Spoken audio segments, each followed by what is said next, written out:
توفيق قلنا في الشرقيه الفرح كله نادى عليه. شيكا القدس يا حاسين.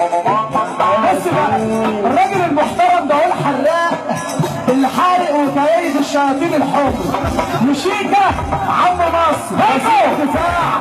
احنا بنقول له كلمه واحده بس. بص يا كابتن باسم عشان تعرف ان الناس دي كلها جايه باسم مرسي ورب الكعبه. لف وشك للبلد، لف وشك. اللي فرحان من العريس يا جدعان مش عشان هو باسم مرسي، اللي فرحان له من